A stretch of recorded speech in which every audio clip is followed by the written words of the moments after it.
Well, I think there's been a rough track record of movies based on video games. So for me as a challenge, I really wanted to try and find a way to make a great movie based on a video game.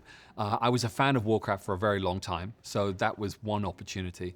And I think the sheer spectacle of it was another opportunity. Is how could I open up the genre of fantasy, which up until this point has really been dominated, rightly so, by Peter Jackson's first Lord of the Rings trilogy.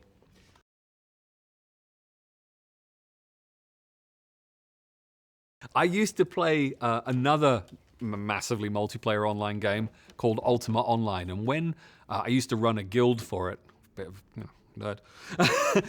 But when we moved from Ultima Online to World of Warcraft, basically the people who I played with all kind of split up into the two camps, and there was a bit of a Sophie's choice for me of having to decide which side I would end up on. I can't give you the answer, but my T-shirt's probably a little bit of a hint.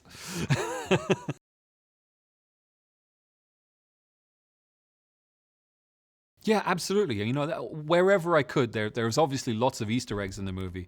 But on a cinematic level, there was kind of opportunities, I think, to visually add little moments where they were callbacks to what you might have seen in the game. So there's a couple of interesting shots where they kind of either match moments from cinematics in the past of Warcraft games, or just very specific. There's something called an isometric camera position, which is how a lot of the old real-time strategy games were portrayed. So we do a shot like that in the movie. But then beyond the whole gaming side of things, sorry, I've just got running off on a tangent now, but Sergio Leone westerns were absolutely something that was very much in the forefront of my mind as to what I wanted this film to be. So there's a lot of inspiration from Once Upon a Time in America Once Upon a Time in the West, and trying to add spaghetti western elements to the movie.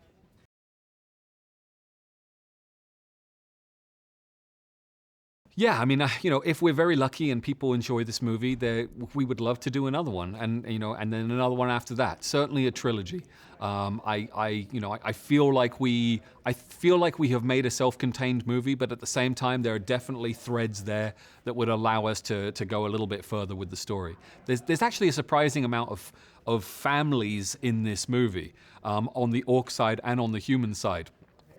And we set up some tensions and some dynamics with those families that lend themselves to going just a little bit further with the story.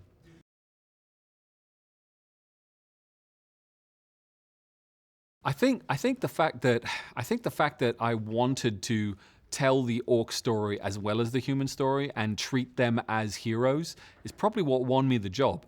When I became involved, obviously there was this stall that had happened with the film not moving forward, and I came in and pitched my version, and it was exactly that. Let's treat the orcs and the humans as with equal empathy, and that very much I think clicked with what Blizzard always saw their game as, and it makes total sense. When you play the game, you can play as humans or you can play as orcs. You can play as just about any race in the game, and I think that idea that no matter what side you're on, from your perspective, you're the hero. That's Warcraft.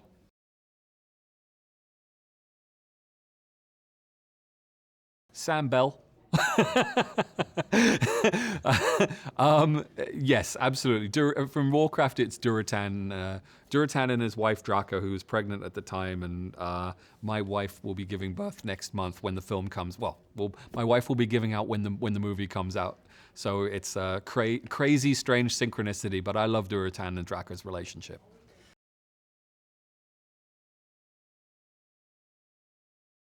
Not as much as I would have liked.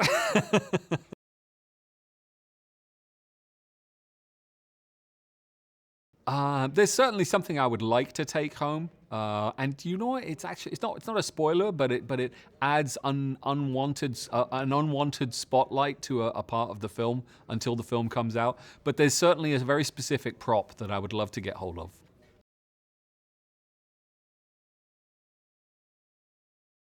He can have the Doom Hammer. There's something else I'm after.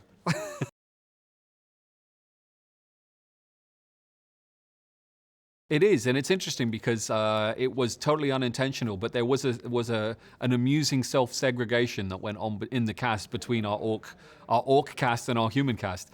I think it was just the nature of the work that they had to do. You know, the orcs were all in the silver pajamas, and I think that added a lightness and a humor to their experience that maybe the humans wearing their armor and their costumes didn't have. So there was that separation between the two.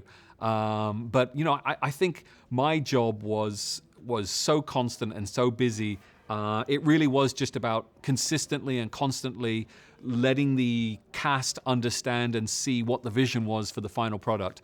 You know, understanding the characters, but also understanding the environments. Fortunately, we were able to build an awful lot of very large live action sets. So for most of the time, the cast were really kind of felt like they were there.